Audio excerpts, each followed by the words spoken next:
Hi friends, welcome to Sai Veerabhadreswara furniture. మీ అందరికీ తెలిసిందే కదండి, మనం all over India and international wealth కూడా డెలివరీ చేస్తాము అని చెప్పి. అయితే నాకు చిత్తూరు నుంచి ఒక కాల్ వచ్చిందండి. మేడం కస్టమైజేషన్ చేస్తారా అని అడిగారు. కస్టమైజేషన్ మీ హాల్ ఎలా ఉన్నా సరే దాని తగ్గట్టుగా సోఫా చేసి ఇచ్చే బాధ్యత మాది మేడం అని చెప్పాము. అయితే మేడం వాళ్ళది అయితే కనుక 10 by 8 feet ఉందండి. వాళ్ళ హాల్ తగ్గట్టుగా చేయమని చెప్పారు. ఇదిగోండి, యాక్చువల్లీ పిక్స్, మోడల్స్, కలర్స్ అన్ని కూడా కస్టమర్ కి అయితే సెండ్ చేసేసాము. మేడం వాళ్ళు సెలెక్ట్ చేసుకున్న ఫ్యాబ్రిక్ అయితే ఇది 10 by 8 feet ఈ సోఫా. ఇదేంటంటే చూడడానికి లైట్ గ్రీనిష్ లా అనిపిస్తుంది. దీనిపైన లైన్స్ అనేవి ఉంటుంది, కనిపించకుండా ఉంటుంది. ఇది లేటెస్ట్ ఫ్యాబ్రిక్ కలెక్షన్ అనమాట. లేటెస్ట్ వచ్చింది ఈ మధ్యనే. కరెక్ట్ గా చెప్పాలంటే ఒక 3 months అవుతుంది ఫ్యాబ్రిక్ అనేది వచ్చి. అయితే మేడం వాళ్ళు ఈ ఫ్యాబ్రిక్ అనేది సెలెక్ట్ చేసుకున్నారు.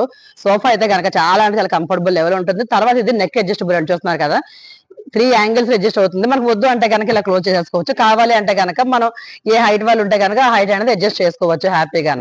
దీంట్లో కూడా మనం పార్ట్ డెన్సిటీ ఫోమ్ అనేది వేసి ఇచ్చాము. హ్యాండిల్స్ కూడా ఇవి పెద్దవి పెట్టమని చెప్పారు. అయితే ఈ మోడల్ కి చిన్న హ్యాండిల్స్ ఉండే. మేడం మాకు హాల్ పెద్దగా ఉంది కదా, ఇంకా హ్యాండిల్స్ పెద్దగా ఉంటే బాగుంటుందా లేదా అని అడిగారు.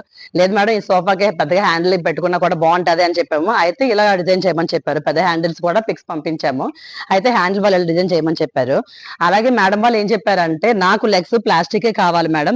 ఎందుకు అనేసి అంటే, నాకు స్టీల్ గానీ గోల్డ్ అయితే గనక రష్టపడుతుందేమో అని భయం ఉంది. అందుకని చెప్పి ప్లాస్టిక్ ఇవ్వండి అనేసి అన్నారు. సో అందుకని చెప్పి మనం అయితే గనక ఇదిగోండి ప్లాస్టిక్ లెగ్స్ ఇచ్చాము.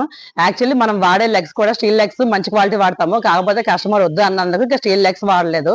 కస్టమర్ ఏ విధంగా చెప్తే మనమైతే ఆ విధంగా డిజైన్ చేస్తాము. ఇది ఎలా కావాలంటే అలా వేసుకోవచ్చండి. ఇది టోటల్ గా మీకు 4 pieces కింద సెపరేట్ అవుతుంది.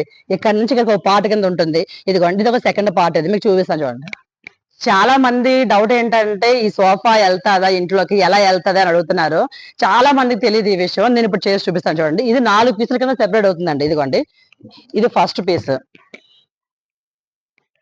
ఇది సెకండ్ పీస్. చూస్తున్నారు కదా, ఇది సెకండ్ పీస్. ఈ కార్నర్ ఉంది కదా, ఈ కార్నర్ అనేది ఇంకో పీస్. 3 pieces అయిపోయింది కదా ఇక్కడికి. అయితే ఇక్కడికి వస్తే గనక ఇదిగోండి, ఇది ఫోర్త్ పీస్.